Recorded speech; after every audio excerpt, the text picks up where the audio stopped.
நான் உங்களுக்கு எதுவும் கற்றுக் கொடுக்க முடியாது. உங்களுக்கு நீங்களே கற்பிக்க வேண்டும். ஆனால் அந்த எண்ணத்தை வெளியிடுவதற்கு நான் ஒருவேளை உதவக்கூடும். மதத்திலும் அப்படியே.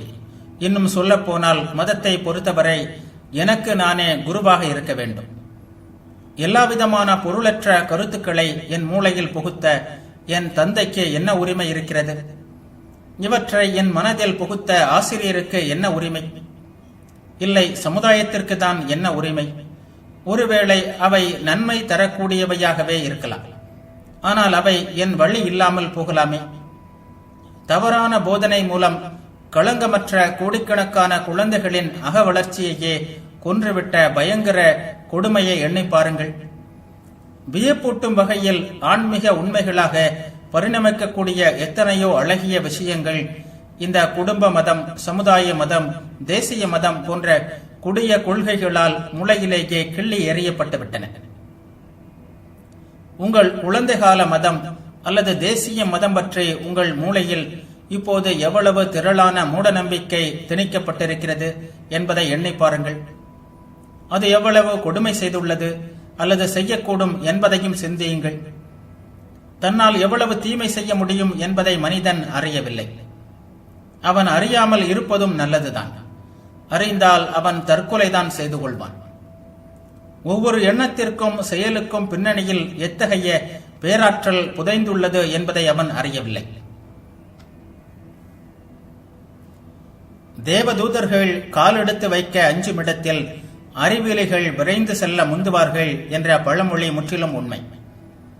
இதை ஆரம்பத்திலிருந்தே நாம் நினைவில் கொள்ள வேண்டும். எப்படி? இஷ்டம் என்பதில் நம்பிக்கை வைப்பதன் மூலம். பல லட்சியங்கள் இருக்கின்றன. உங்கள் லட்சியம் எதுவாக இருக்க வேண்டும் என்று சொல்லவோ எந்த லட்சியத்தையாவது உங்கள் மீது திணிக்கவோ எனக்கு உரிமை இல்லை. எல்லா லட்சியங்களையும் உங்கள் முன் வைத்து உங்கள் இயல்பிற்கு ஏற்ப எது உங்களுக்கு பிடித்தது, எது உங்களுக்கு உகந்தது என்பதை நீங்களே தீர்மானித்துக் கொள்ளும்படி விட்டுவிடுவதே என் கடமை. உங்களுக்கு மிகவும் ஏற்புடைய ஒன்றை எடுத்துக்கொண்டு அதில் விடாமுயற்சியுடன் ஈடுபடுங்கள். அதுதான் உங்களது இஷ்டம், உங்களது சிறப்பான லட்சியம். எனவே எல்லோருக்குமான ஒரு மதம் ஒருபோதும் இருக்க முடியாது என்பது தெரிகிறது. மதம் என்பது அவரவர் சொந்த விஷயம். எனக்கென்று ஒரு சொந்த கருத்து இருக்கிறது. அதை நான் புனிதமாகவும் ரகசியமாகவும் போற்ற வேண்டும். ஏனென்றால் அது உங்களுடைய கருத்தாக இருக்க வேண்டியதில்லை என்பது எனக்கு தெரியும். இரண்டாவதாக, என் கருத்தை ஒவ்வொருவரிடமும் சொல்லி நான் ஏன் குழப்பத்தை உண்டாக்க வேண்டும்? மற்றவர்கள் என்னோடு சண்டையிடக்கூடும். நான் அவர்களிடம் சொல்லாவிட்டால் சண்டையிட மாட்டார்கள். சொன்னால் எதிர்க்கத்தான் செய்வார்கள். எனவே அவற்றை பற்றி பேசுவதால் என்ன நன்மை? இஷ்டத்தை ரகசியமாக வைத்துக் கொள்ள வேண்டும். அது உங்களுக்கும் கடவுளுக்கும் இடையே உள்ள விஷயம்.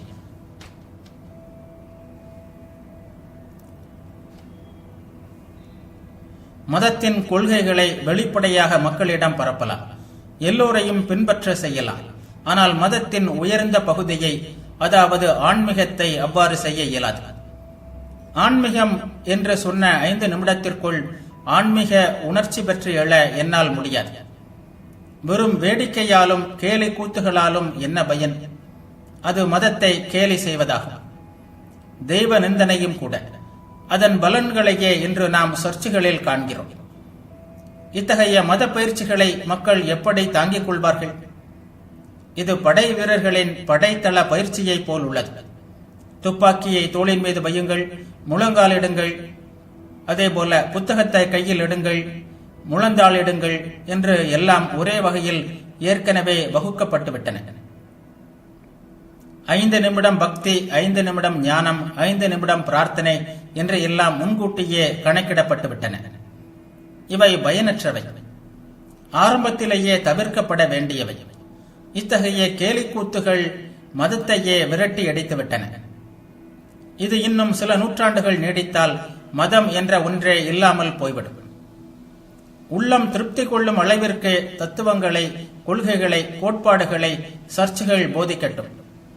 ஆனால் மதத்தின் செயல்முறை பகுதியான வழிபாட்டில் ஈடுபடும் போது இயேசுநாதர் கூறியது போல் உன் அறைக்குள் சென்று உள்கதவை பூட்டி அகத்தில் இருக்கின்ற உன் பிதாவை நோக்கி பிரார்த்தனை செய்.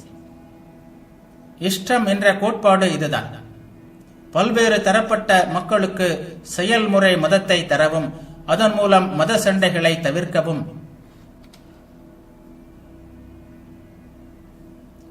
ஆன்மீக வாழ்வில் உண்மையான முன்னேற்றத்தை காணவும் துணை செய்ய வேண்டும் என்றால் அதற்குரிய ஒரே வழி இதுதான். என் சொற்களுக்கு தவறான பொருள் கொண்டு ரகசிய குழுக்களை அமைக்க முயலாதீர்கள் என்று எச்சரிக்க விரும்புகிறேன். சாத்தான் என்று ஒருவர் இருந்தால் அவனை நான் இந்த ரகசிய குழுவில் தான் எதிர்பார்ப்பேன். ரகசிய குழுவின் தனி படைப்பு அவன். அதன் திட்டங்கள் வெறும் பேய்த்தனமானவை. இஷ்டம் புனிதமானது, ஆனால் ரகசியமானது அல்ல. உங்கள் இஷ்டத்தை பற்றி பிறரிடம் நீங்கள் ஏன் பேசக்கூடாது தெரியுமா? அது உங்களுடைய புனிதமான உடைமை என்பதால் தான்.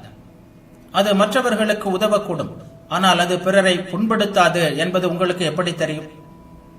ஒருவன் உருவ கடவுளை வழிபட இயலாத இயல்பு உடையவனாக இருப்பான். தன் ஆன்மாவையே உருவமற்ற கடவுளாக வழிபடுவான். நான் அவனை உங்கள் முன் நிறுத்துகிறேன் என்று வைத்துக் கொள்வோம். அவன் உருவ கடவுள் இல்லை என்றும் உங்களிடமும் என்னிடமும் உள்ள ஆன்மாவே கடவுள் என்றும் கூறினால் நீங்கள் திடுக்கிடுவீர்கள். அவனது கருத்து புனிதமானது, ஆனால் ரகசியமானது அல்ல. எந்த ஒரு சிறந்த மதமும் ஆகட்டும், எந்த பெரிய ஆச்சாரியரும் ஆகட்டும், இறை உண்மைகளை போதிப்பதற்கு அவர்கள் ரகசிய குழுக்களை ஏற்படுத்தியதாக தெரியவில்லை. இந்தியாவில் இத்தகைய ரகசிய குழுக்கள் இல்லை. இது மேலை நாட்டு கருத்து.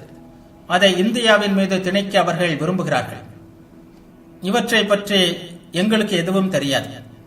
இந்தியாவில் ரகசிய குழுக்கள் இருக்க வேண்டிய அவசியம்தான் என்ன? சர்ச்சைக்கு மாறுபட்ட கொள்கைகளை பற்றி ஒரு வார்த்தை கூட பேச ஐரோப்பாவில் யாருக்கும் அனுமதி கிடையாது. எனவே தாங்கள் விரும்பிய வகையில் வழிபட அவர்கள் ஒளிந்து மலைகளுக்கு சென்று ரகசிய குழுக்கள் ஏற்படுத்த வேண்டிய நிலைமை உண்டாயிற்று. மதத்தை பற்றி வேறுபட்ட கருத்துக்களை கொண்டிருந்ததற்காக இந்தியாவில் யாரும் எப்போதும் துன்புறுத்தப்படவில்லை. ரகசிய குழுக்களை போன்ற கோரமானவற்றை ஒருவன் நினைத்து கூட பார்க்க முடியாது. இவற்றால் எவ்வளவு தீமை ஏற்படுகிறது! எவ்வளவு எளிதில் இவை காம கழகங்களாகவோ ஆவி கழகங்களாகவோ மாறிவிடுகின்றன! எப்படி இதில் ஆண்களும் பெண்களும் சிக்கிக் கொள்கிறார்கள்! எண்ணத்திலும் செய்கையிலும் அவர்களுடைய எதிர்கால வளர்ச்சி எவ்வளவு பாதிக்கப்படுகிறது என்பதையெல்லாம் நான் இந்த உலகில் நிறைய பார்த்திருக்கிறேன். நான் இப்படி பேசுவது உங்களில் சிலருக்கு மனக்கசப்பை உண்டாக்கலாம். ஆனால் நான் உண்மையை சொல்லியாக வேண்டும். எனது வாழ்நாள் முழுவதும் ஆண்களும் பெண்களுமாக ஒரு 6 பேர் மட்டுமே என்னை பின்பற்றக்கூடும். ஆனால் அவர்கள் தூயவர்களாக நேர்மையானவர்களாக இருக்க வேண்டும். எனக்கு கூட்டம் தேவையில்லை. கூட்டங்களால் என்ன சாதித்து விட முடியும்? உலக வரலாற்றை படைத்தவர்கள் மிக சிலரே. அவர்களை விரல் விட்டு எண்ணிவிடலாம். மற்றவர்கள் வெறும் சந்தை கூட்டமே. இத்தகைய ரகசிய குழுக்களும் போலி கூட்டங்களும் மக்களை தூய்மையற்றவர்களாக, பலவீனர்களாக, குறுகிய மனப்பான்மை உடையவர்களாக ஆக்கிவிடுகின்றன.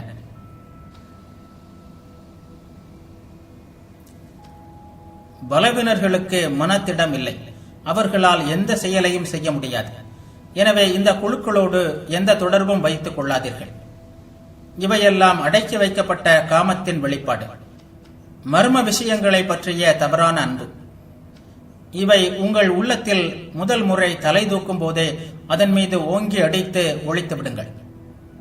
களங்கத்தின் சாயல் இருந்தாலும் கூட மதவாதியாக இருக்க முடியாது. அழுகி சொட்டும் புண்களை ரோஜா மலர்களை கொண்டு மூட முயலாதீர்கள். ஆண்டவனை ஏமாற்றலாம் என்று நினைக்கிறீர்களா? யாராலும் அது ஒருபோதும் முடியாது. நேர்மையான ஓர் ஆணையோ பெண்ணையோ எனக்கு கொடுங்கள். ஆனால் இந்த பறக்கும் தேவதூதர்கள், ஆவிகள், பேய்கள் இவற்றிலிருந்து ஆண்டவன் என்னை காப்பாற்றட்டும்.